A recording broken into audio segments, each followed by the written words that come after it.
esto que está pasando hoy es un buen ejemplo del nuevo tiempo del INEFOP. Y creo que esto es una muy buena cosa. El hecho que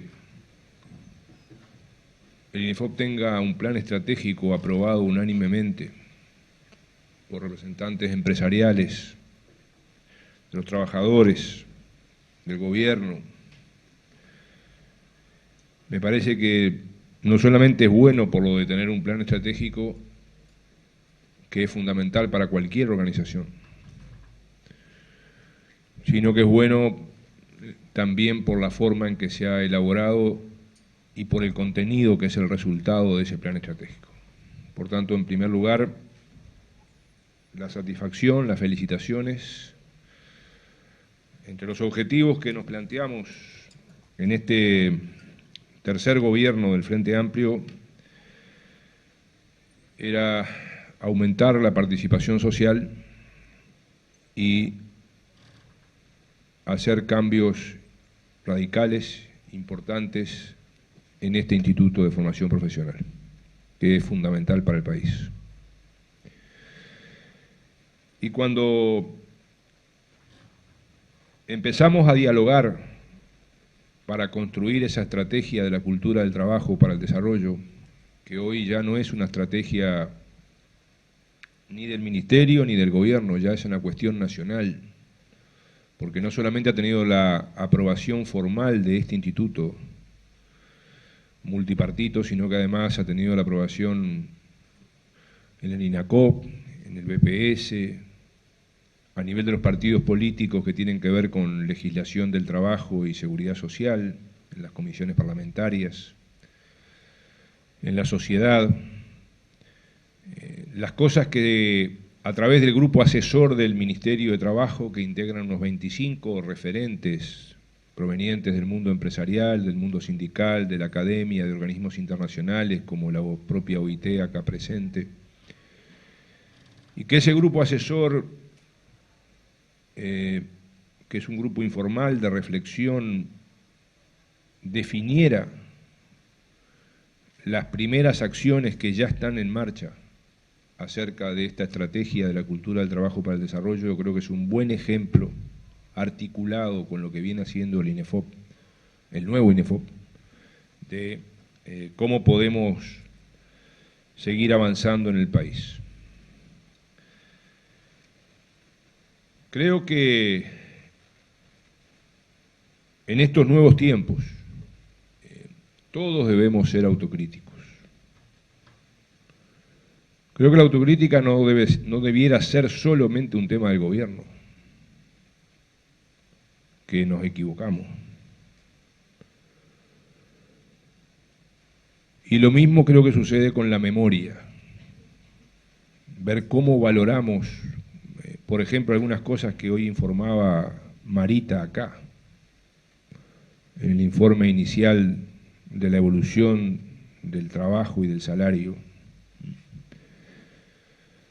Porque creo que si dejamos de lado alguna memoria y algunos hechos, como se decía cuando yo era chico, que hace mucho tiempo, podemos estar más condenados a volver al pasado.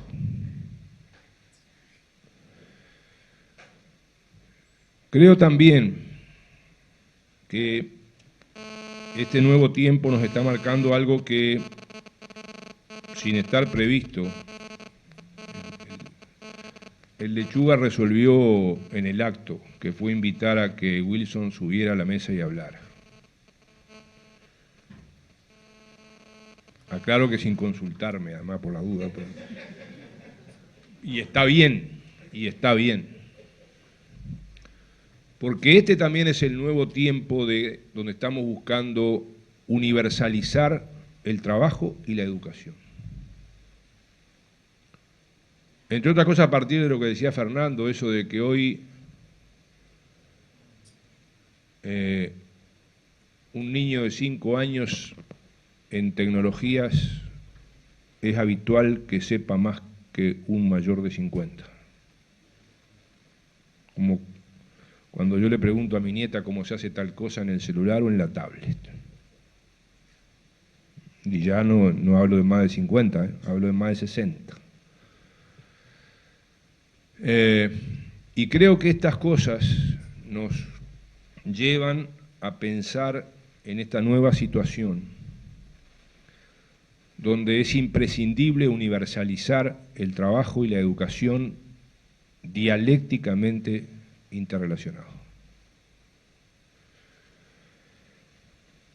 Y creo que en ese camino, cuando estamos hablando que la cultura del trabajo para el desarrollo sea un tema de los empresarios, de los trabajadores, del gobierno, de la educación pública,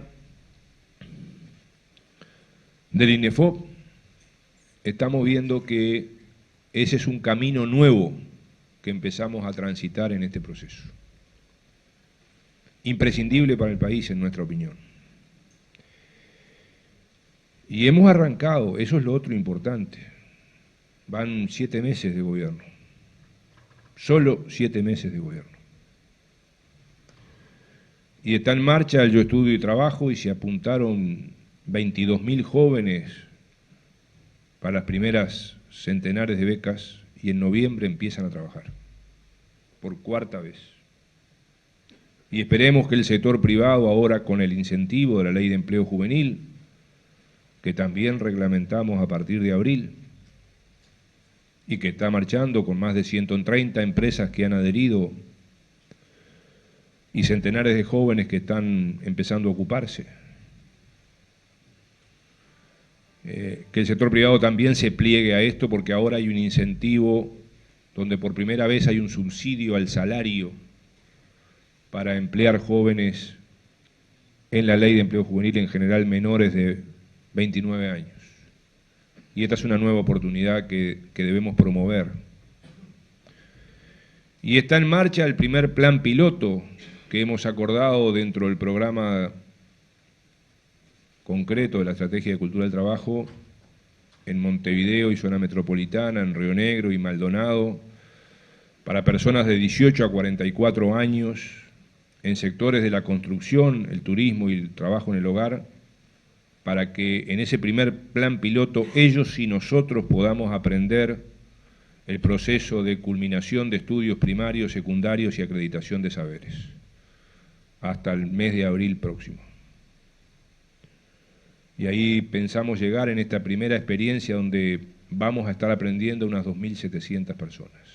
De esas que estaban ahí en esa gráfica que vimos, que nos preocupaba, de que mostraba recién cuando veíamos que entre los jóvenes que están trabajando y que no estudian tenemos más que no han culminado el primer ciclo de secundaria que los que lo han culminado. Y al mismo tiempo estamos desarrollando convenios concretos como el que firmamos la semana pasada con la Cámara Empresarial del Turismo y con el Ministerio de Turismo para llegar a 16 pueblos del Uruguay profundo. Pueblos que a veces hemos olvidado, hemos dejado de lado, pero donde hay gente que, estimulada por algunos planes del gobierno y del propio Ministerio de Turismo, está haciendo emprendimientos que hay que apoyar. Y de ahí este INEFOP ha resuelto un programa para la formación profesional de más de 1.000 personas en estos 16 pueblos, particularmente trabajadores y empresarios, para ayudar a crear empresas y ayudar a formar trabajadores y empresarios y gerentes, y ayudar a que aprendan inglés para atender el turismo extranjero y portugués para el creciente turismo brasilero. Y eso son 16 millones de pesos, más de 500.000 dólares que el INEFOP destina específicamente a este programa, que la semana pasada se ha firmado el convenio. Estas son cosas que estamos haciendo. Como también nos hemos preocupado y hemos dialogado para que en el proyecto de ley de presupuesto, en los artículos 705 y 708, estén incluidas propuestas que también tienen que ver con esto que estamos discutiendo. Por uno de ellos, cómo el Estado paga la deuda que tiene con el INEFOP y al mismo tiempo una tercera parte de los recursos se destinan a que el INEFOP, como ya lo viene haciendo en decisión autónoma de su consejo directivo, priorice contratos con los organismos de la enseñanza pública para continuar eso que se planteaba acá, tanto por Washington como por Fernando, de la acreditación de saberes y oficios, de la culminación de estudios, de la relación entre lo que debe hacer el INEFOP de acuerdo a sus competencias y lo que debe hacer la educación formal y no formal de acuerdo a sus competencias en el proceso de interrelación dialéctica de trabajo y de educación. Y eso son cosas que se han resuelto ahora, como se ha resuelto en el artículo 708, promover por acuerdo de consenso que se amplíen las prácticas formativas, inicialmente duplicando la cantidad de horas posibles de prácticas formativas, que era un reclamo de mejora de esta ley que reglamentamos en abril, hace solo 4 meses, pero que se ha venido aprendiendo que esa ley también debe ir siendo modificada para hacerla mejor de acuerdo a las nuevas realidades que vamos implementando. Esto implica también una campaña de sensibilización, de educación. Por eso valoramos las 226 actividades que el BPS viene haciendo en todo el país para promover la cultura del trabajo, donde los abuelos le cuenten a los muchachos de las escuelas y de los liceos y de las UTUS cómo trabajaban y la importancia del trabajo. Y valoramos que los 3 representantes sociales en el BPS hayan hecho un concurso de cuentos, del cual ya se entregaron los premios y se publicó el libro, donde empresarios de este país, trabajadores de este país y jubilados de este país cuentan experiencias de trabajo que hacen a eso que es la valoración de la cultura del trabajo que queremos seguir desarrollando. Siguiendo mejorando el trabajo decente, el trabajo digno, siguiendo mejorando el salario y las condiciones de trabajo, pero también imprescindiblemente tratando de mejorar la calidad del trabajo y algo mucho más importante, la ética y el valor del trabajo, como valor fundamental del ser humano y para el desarrollo de una sociedad.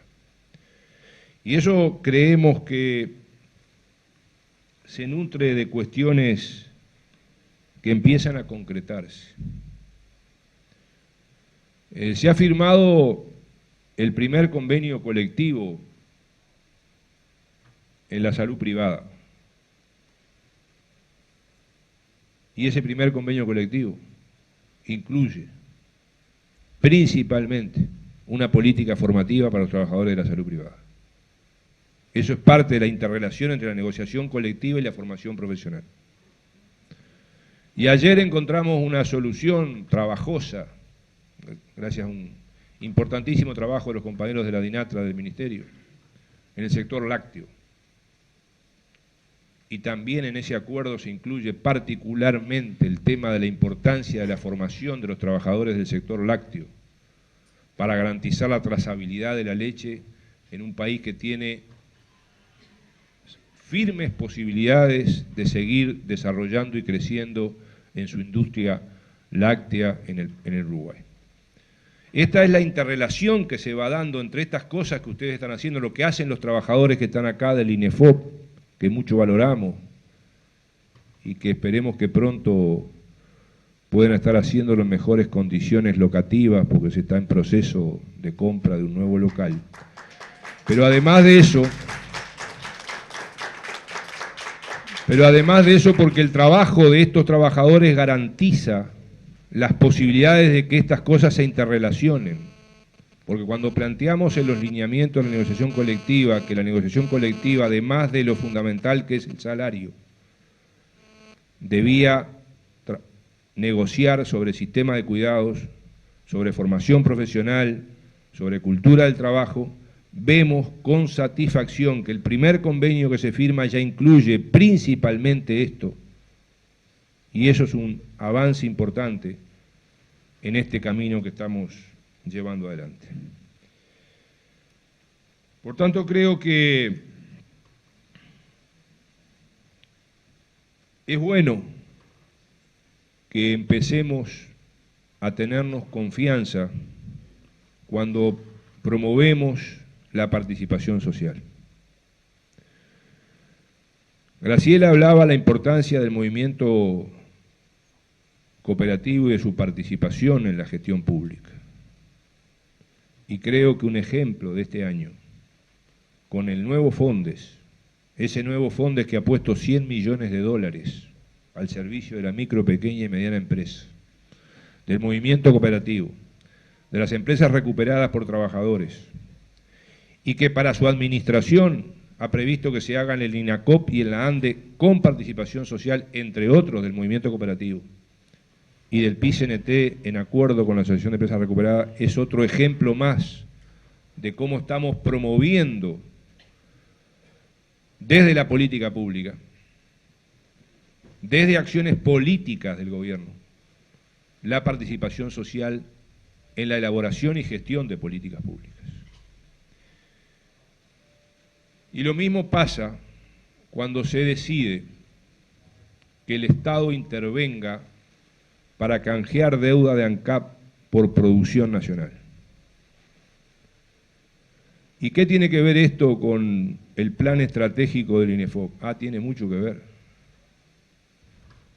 Porque si no hubiéramos podido concretar el acuerdo con Venezuela, no hubiéramos exportado este año 300 millones de dólares de producción nacional, no hubiéramos podido aguantar miles de puestos de trabajo que dependen de ese acuerdo. Un acuerdo que es una decisión política de canjear deuda del Estado en beneficio del sector privado del país. En otra época, ante una crisis de este tipo, se le hubiera dicho a los empresarios, bueno, salgan ustedes en el libre mercado a buscar cómo vender sus productos. No fue esta la reacción de este gobierno. La reacción de este gobierno fue ir a buscar esa transacción para garantizar la producción nacional de leche en polvo, de quesos, de soja, de arroz con y sin cáscara, de pollos, y de esa manera garantizar trabajo y poder seguir pensando en cómo a esos trabajadores y a esos empresarios seguirlos capacitando con estas políticas para seguir desarrollando el país. Por eso trato de reflexionar en estas cuestiones que creo que, aprovechando oportunidades, nos vienen bien. El mundo empresarial, muchas veces con razón, criticaba la carencia de políticas de formación empresarial en el país promovidas desde el Estado. Esto que contábamos del acuerdo con la Cámara de Turismo o el acuerdo que hicimos con el Secretariado Uruguayo de la Lana, mejor dicho, que hizo el INEFOC, donde se están capacitando 2.500 productores y trabajadores en la producción lanera en el país. Son parte de las nuevas políticas que el nuevo INEFOC está llevando adelante. Y son parte de las nuevas políticas de considerar que el Uruguay necesita mejores trabajadores públicos y privados, mejores gobernantes y mejores empresarios. Y para eso hay que poner institutos como este al servicio del desarrollo de la cultura del trabajo. Muchas gracias y felicitaciones por lo que están haciendo.